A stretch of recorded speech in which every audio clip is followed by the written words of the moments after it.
វៀតណាមបញ្ជាឲ្យបិទកម្មវិធីផ្ញើសារ Telegram ក្រោយមិនសហការក្នុងការប្រយុទ្ធប្រឆាំងអំពើឧក្រិដ្ឋកម្មបរទេសក្រសួងបច្ចេកវិទ្យារបស់ប្រទេសវៀតណាមបានណែនាំឲ្យអ្នកផ្ដល់សេវាទូរគមនាគមន៍ឲ្យបិទកម្មវិធីផ្ញើសារ Telegram ក្រោយមិនសហការក្នុងការប្រយុទ្ធប្រឆាំងនឹងអំពើឧក្រិដ្ឋកម្មដែលត្រូវបានចោទប្រកាន់ដោយអ្នកប្រើប្រាស់នេះបើយោងតាមឯកសាររបស់រដ្ឋាភិបាលដែលត្រូវបានពិនិត្យដោយ Reuters នេះបើតាមការចេញផ្សាយដោយសារព័ត៌មាន Reuters នៅថ្ងៃទី23ខែឧសភាឆ្នាំ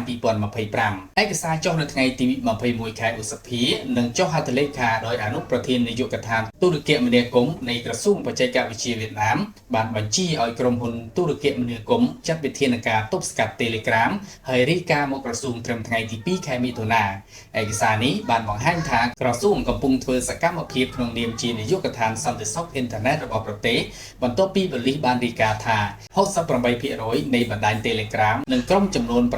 9,600 នៅក្នុងប្រទេសបានបំពានច្បាប់ដោយលើកឡើងពីការក្លែងបន្លំការជួញដូរគ្រឿងញៀននិងករណីដែលសង្ស័យថាជាប់ពាក្យពន្ធនឹងអំពើភេរវកម្មក្នុងចំណោមសកម្មភាពខុសច្បាប់ដែលធ្វើឡើងតាមរយៈកម្មវិធីនេះមន្ត្រីក្រសួងបច្ចេកវិទ្យាម្នាក់បានបញ្ជាក់ថា Reuters អំពីភាពត្រឹមត្រូវនៃឯកសារដោយកត់សម្គាល់ថាវិធានការនេះកើតឡើងបន្ទាប់ពីការខកខានរបស់ Telegram ក្នុងការចែករំលែកទិន្នន័យរបស់អ្នកប្រើប្រាស់ជាមួយរដ្ឋាភិបាល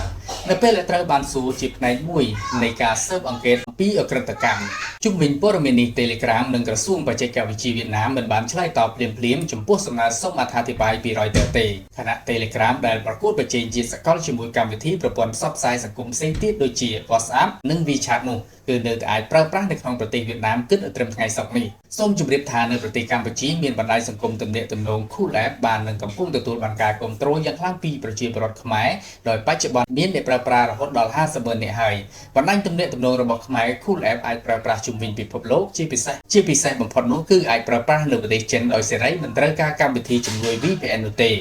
Cool App មានមុខងារច្រើនដូចជា Chat និង Call និង Video Call ដោយប្រើប្រាស់តាមស្តង់ដារអន្តរជាតិទិន្នន័យ Data និង Call ស្ថិតក្នុងលក្ខណៈ Encryption និងសុវត្ថិភាពទាំងអស់ដោយប្រើប្រាស់ប្រព័ន្ធ Internet Local ដែលធ្វើឲ្យ Call ស្ដាប់សំឡេងច្បាស់និងឆាតផ្ញើរូបវីដេអូមានភាពរហ័សព្រោះ Internet មិនចេញទៅក្រៅប្រទេស